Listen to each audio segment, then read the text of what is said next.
Hi, Joe. Hi. Good to see Thank you. you. There was a question arose while you were talking about mindfulness and just liberation, and that mindfulness is only looking at one part, while liberation is like looking at like the whole spectrum, the whole panorama, if I may say so. Mm. And I don't know so much how to phrase this question. I do know. Um, what I sometimes notice if something is looking and without being looking without being detached, that at some point I'm going to come into the story because you're looking at it, and then suddenly you forget whoever you are. So what basically is happening now is that I follow my breath, the in and out. That's maybe the mindfulness because it's only one spectrum, but it for somehow it's some sort of anchor for now that is like, oh, you're watching this, or when everything something else comes in, it's like, oh, I can watch that. So maybe I just want to know your opinion. Is that like because for me it helps now, like just oh I follow my mind because it's always there and it doesn't have a story. So whenever a story comes in, I'm like, hey, wait, where's my breath? Oh, this is a story. So that's not me. So I can keep the detachments and keep looking. Yeah, so it's very interesting because the original pathways to this type of wisdom, it wasn't available. The things that I'm talking about in this call, this was not available to anybody.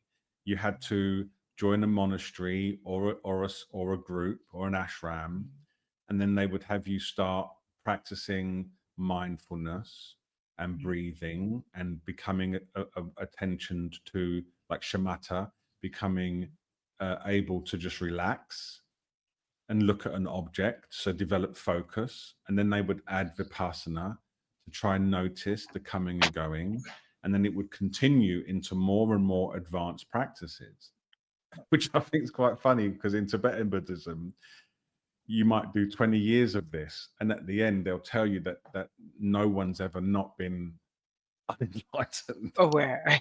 and there is no awakening, right? So Yeah. that's you've finally gone through the monitoring. But in our culture, we have YouTube, we have more teachers, we have an easier way to disseminate information. So people are without really knowing it, are coming in contact with very high teachings that require um, that used to require from the wisdom holders practice. So I teach awakening, and I believe everyone has a right to experience that. But once you have that awakening, it's foolish to ignore all the practices. So the practices won't get you there because it's the direct path. But the practices help you integrate your awakening into your life. Yeah. So for you, and I know you've been doing this quite some time, it makes sense that you start to explore meditative practices. And I do the same thing. It's really quite funny. It's like when I first tried to do meditation, I couldn't do it.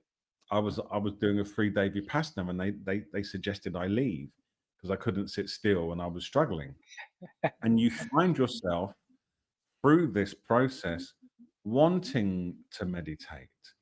I wrote a poem the other day called the Longing for Presence. It's like there's such a joy.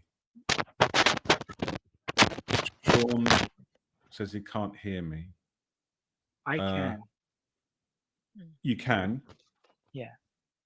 Okay. I'm not sure why that would be, Sean. I'll get back to you in a minute.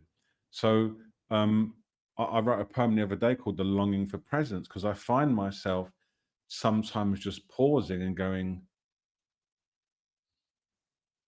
because it's really nice. And you Yeah. might be finding that you're just being drawn to being with this breath and consciousness as a Yeah. way to exacerbate the beauty of being. Yeah. Yeah. So it's no rules. It's if that's what you like to do, then do it as much as you want to.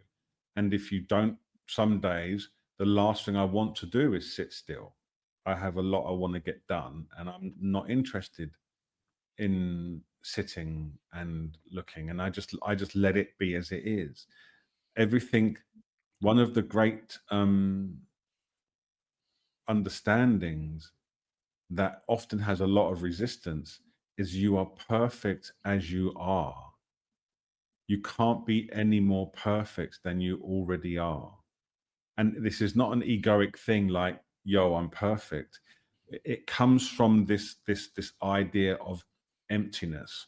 So emptiness, as I said earlier, feels a bit scary, but emptiness is just a mistranslation because of the language's barrier, right? What emptiness really means, it means empty of anything else. Yeah. So gold, precious gold, is empty because it's empty of anything else. If I shape a Joe out of gold, it's empty of anything else. The Tibetans have a saying they call on an island of gold, everything is made of gold. So everything is completely fine as it is. The God that so if I make a a poo out of gold, make and I make an angel out of gold, they're both gold. They're perfect as they are, even though one is a turd. And that's what it means by perfect as you are, because you're only made of awareness. So everything about you is perfect as it is, brimming forth as this open, benevolent field. So therefore, when you enjoy my meditation, I enjoy my breath. Today, I don't do breath. And this is really, very challenging because we are so programmed to being against ourselves. And I told a story the other day, and I think you might have been there when I said that I spent some period in my life, if I eat junk food, I'm not awake, and if I don't, I am. I never read that in any Buddhist scriptures. I never read that, right? It's just you are, however you are, you're welcome, and you're welcome as awareness, however you are. And this creates such a self-compassion. I still am somewhat yoga resistant, but I really like it. And my approach is I don't um, be mean to myself if I don't go, and I don't be proud of myself if I do. I just let my body decide, and we do. And the more I relax, the more beneficial I am to my physical being. So it's a growing familiarity of what works for you, pervaded with a compassion that whatever you're doing is fine. Lie in bed, don't watch your breath, ignore your breath for a decade, then look at your breath all day long. It's all completely It's fine. great. It's great. It's all completely